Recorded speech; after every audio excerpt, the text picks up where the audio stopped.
আসিয়া রাদিয়াল্লাহু তাআলা আনহা আলাইহিস সালাম, ফেরাউনের স্ত্রী। এই মহিলা অনেক দামি মহিলা, মুসা আলাইহিস সালামের পালক মা। সুবহানাল্লাহ পড়েন। নিজের সন্তান ছিল না, সাইয়েদনা মুসা আলাইহিস সালামকে মায়ের মতো লালন পালন করেছেন।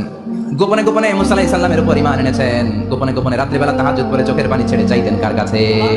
ফেরাউনের বউ আর ফেরাউনের ফিনান্স মিনিস্টার, অর্থমন্ত্রীর বউ, দুইজন লুকিয়ে কালিমা পড়ে মুসলমান। ফেরাউন কিছু জানে না। সুবহানাল্লাহ। কি আল্লাহর খেলা! ফেরাউন লক্ষ লক্ষ বনী ইসরাইলের ছোট্ট বাচ্চাকে জবাই করেছে একটা বাচ্চাকে ঠেকানোর জন্য। নাম কি? মুসা। আর ফেরাউনের ঘরে আল্লাহ মুসাকে বড় করলেন। সুবহানাল্লাহ। লুকিয়ে লুকিয়ে ঈমান আনলো। ফেরাউনের বউ আসিয়া, অর্থমন্ত্রীর বউ, দুইজন মিলে ফেরাউনের কাছে ঘটনা পৌঁছে গেল, খবর পৌঁছে গেল। ফেরাউন ডেকে পাঠালো। দুধের বাচ্চাকে নিয়ে ফেরাউনের অর্থমন্ত্রীর বউ হাজির। কুখ্যাত সন্ত্রাসী ফেরাউনের নিজের বউ আসিয়াও হাজির। ফেরাউন বলে, এক আল্লাহর উপর কুফরির ঘোষণা দে, আল্লাহকে ভুলে যা, আমার পায়ের সামনে সেজদা দে, আমি মাফ করে দেব। আসিয়ার এক কথা, জীবন যাবে কিন্তু ঈমান যাবে। ফেরাউনের অর্থমন্ত্রীর স্ত্রীরও এক কথা, যে আল্লাহর কাছে আমরা মাথা নত করেছি, পৃথিবীর কোন শক্তির কাছে ওই ইমানদার নত হতে পারে না। ফেরাউন বলল, তাই নাকি? দেখি তোদের ইমানের পাওয়ার কত বড়। অর্ডার করলো বিশাল বড় পাতিল নিয়ে আসো, কড়াই নিয়ে আসো, কড়াই ভর্তি তেল গরম করতে শুরু করো। টকবক টকবক করে কড়াইয়ের মধ্যে গরম তেল। ফেরাউন বলে, ও অর্থমন্ত্রীর স্ত্রী, তোমারে অনেক ভালো জানতাম, এখনই আমার পায়ের সামনে সেজদায় লুটিয়ে পড়ো, আল্লাহরে ছাড়ো, আমি তোরে ছেড়ে দেবো। অর্থমন্ত্রীর বউ বলে, এত সোজা না। সুবহানাল্লাহ বলে। কি ঈমান? ঈমানের পথে অবিচল থেকে আমার মরণ যেন হয়, তোমারই কাছে মিনতি আমার, তোমারই কাছে মিনতি আমার, মহামহিম দয়াময়, ঈমানের পথে অবিচল থেকে আমার মরণ যেন হয়। পড়েন আমি, আবার পড়েন আমি। এক কথা, আল্লাহর সামনে মাথা নত করেছি, কারো সামনে করবো না। ফেরাউন অর্ডার দিল, এই মহিলা দুধের বাচ্চাটারে টান দিয়া টকবক তেলের মধ্যে, কড়াইয়ের মধ্যে গরম তেলের মধ্যে ছেড়ে দে। মায়ের চোখের সামনে দুধের বাচ্চাকে গরম তেলের মধ্যে ছাড়ে। হিসাবটা কি সহজ নাকি? কথা বলেন। চিৎকার দিয়ে মা কেঁদে ওঠে, ছেড়ে দাও। ফেরাউনের নির্দয় অন্তরে দয়া হয় না। দুধের বাচ্চাটারে তেলের মধ্যে ছেড়ে দেওয়ার পরে মুহূর্তের মধ্যে ছেলেটা রোস্ট হয়ে যায়।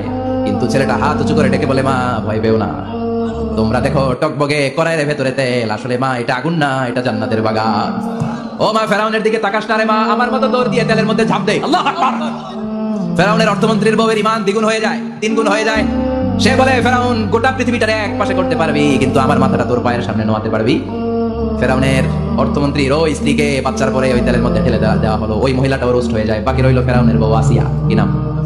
আসিয়া কিন্তু দৃশ্যটা দেখেছে, চাক্ষুষ মৃত্যু দেখেছে দুইজনের। ফেরাউন বলে, আসিয়া কত অন্তরঙ্গ সম্পর্ক আমাদের, আজীবন কত ভালোবাসা ছিল, কত খুনসুটি ছিল, কিন্তু আমার পায়ের মধ্যে সেজদা দিয়ে প্রমাণ কর তুই আমারে ভালোবাসিস। আসিয়ারও একই কথা, জীবন দিব কিন্তু ঈমান দিব না। ফেরাউন বললে, তোকেও আমি ছাড়বো না, তোকে আমি উলঙ্গ করবো। হাজার হাজার মানুষের সামনে আসিয়ার কাপড় টেনে নেওয়া হলো, তক্তার মধ্যে শুইয়ে তক্তার মধ্যে হাতে পায়ে পেরেক মারা হলো। হাতের এই পাশ দিয়ে পেরেক ঢুকে ওই পাশ দিয়ে বেরোয়, তক্তার এই পাশ দিয়ে ঢুকে ও পাশ দিয়ে বেরোয়, ফিনকি দিয়ে রক্ত বের করে। আসিয়া সহ্য করতে না পেরে ডেকে বলে, আল্লাহ, ফেরাউন থেকে তুমি আমারে বাঁচাও। এই দোয়াটা সূরাতুত তাহরিমে আল্লাহ সরাসরি কোট করেছেন, রব্বিবনিলি ইনদাকা বাইতান ফিল জান্নাহ, ও আল্লাহ মালিক, তোমার পাশে জান্নাতে একটা ঘর বানায়া দিও। এরকম একটা সংগীত আছে না নাই? এই সংগীতটা সরাসরি সূরাতুত তাহরিম আসিয়ার দোয়া থেকে কোট করা হয়েছে। পড়েন সুবহানাল্লাহ। মালিক তুমি জান্নাতে, তোমার পাশে আমায় একটি ঘর বানিয়ে দিও, একটি ঘর বানিয়ে দিও, সে বিভীষিকাময় মহাদিনে তোমার প্রতিবেশী করে নিও। মালিক তুমি জান্নাতে, তোমার পাশে আমায় একটি ঘর বানিয়ে দিও, একটি ঘর বানিয়ে দিও। আল্লাহু আকবার। সেই 5000 বছর আগের দোয়া আজও আমরা তাফসীর মাহফিলে গান বানিয়ে বলি। 5000 বছর আগের কথা আজও আমরা কোরআনের আয়াত হিসেবে পড়ি। আল্লাহু আকবার। কি মাকবুল হয়েছেন মহিলাটা আল্লাহর দরবারে।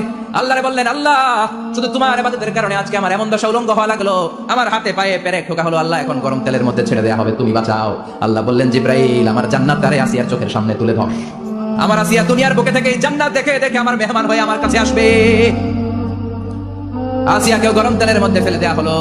দুনিয়ার বুকে থেকে জান্নাতের নমুনাটা দেখতে দেখতে সাইয়্যিদাতুনা আসিয়া আল্লাহর কাছে চলে গেলেন। পড়েন আল্লাহু আকবার। এজন্য ঈমানের পথে অবিচল থেকে আমার মরণ যেন হয়। পড়েন আমি।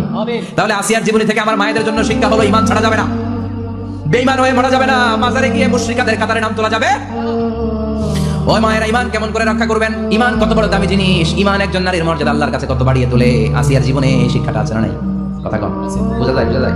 তাহলে প্রথমে জানলাম কার কথা? হাজারের কথা। হাজারার জীবনী থেকে শিক্ষা ছিল তাওয়াক্কুল করতে হবে একজনের উপর, তিনি কে? আসিয়ার জীবনী থেকে আমরা কি শিখলাম? ঈমান রক্ষা করতে হবে। জীবন যাবে, ঈমান যাবে, জীবন যাবে, ঈমান যাবে। আসিয়ার জীবনী থেকে শিক্ষা হলো ঈমানের পথে অবিচল থাকতে হবে, ঠিক কিনা? ঈমানের পথে অবিচল থেকে আমার মরণ যেন হয়। তোমারই কাছে মিনতি আমার, তোমারই কাছে মিনতি আমার। মহা